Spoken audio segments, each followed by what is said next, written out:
berdebat di Facebook. Yang namanya berdebat, bunda penjelasan dalam kitab bahawa berdebatnya termasuk perkara yang dilarang walau katanya berada di pihak yang benar. Ini dijelaskan bahawa al-mira' wal mujadalah, al-mira' wal mujadalah termasuk perkara yang dilarang dalam agama selama tujuan untuk menampakkan kebenaran. Tapi tujuan untuk menampakkan kebenaran, berdebat anak pupu selama tidak melampaui batas. Tapi yang melampaui batas hanya, tapi yang lebih baik tetap you tinggal berdebat. Karena yang giyu sebenarnya kan berdebat. Itanya salah cara dalam berdakwah. Kitanya dalam berdakwah mengajak orang untuk mengikuti tanya. Maka ketika orang hai patih pu yang dah pegah, tak bantah, tak minta cara untuk membenarkan diri, tak salah pu yang disampaikan oleh orangnya.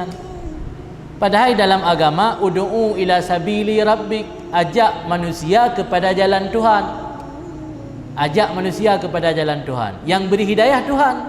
Kan tanya tak ajak orang untuk ikut jalan Tuhan. Jalan yang benar yang kau sepakati oleh ulama, yang laginya tak perlu mah. Oh diikut, hana diikut, hana urusan Allah.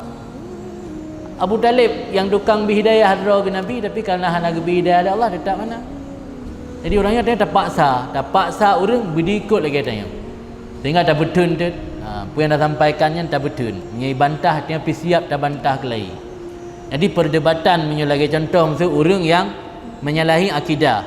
Orang yang menyalahi akidah dengan katanya yang perlu tak luruskan. Luruskan dengan bantah beda. Tak luruskan berdasarkan dalil dan argumen. Oh terima, alhamdulillah.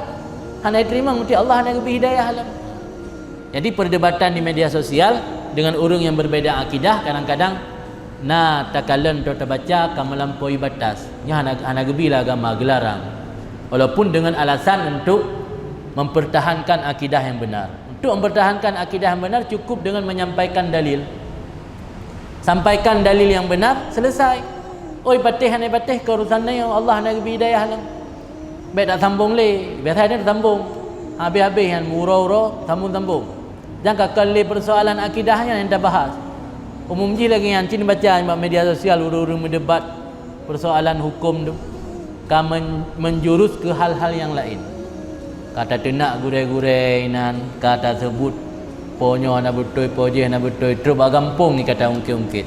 Akan li hal yang menyangkut dengan akidah. Jadi tetap hukum ji menyokap berlebihan, keluar daripada jalur yang diizinkan oleh syarak, tetap hukum ji haram tidak dibolehkan.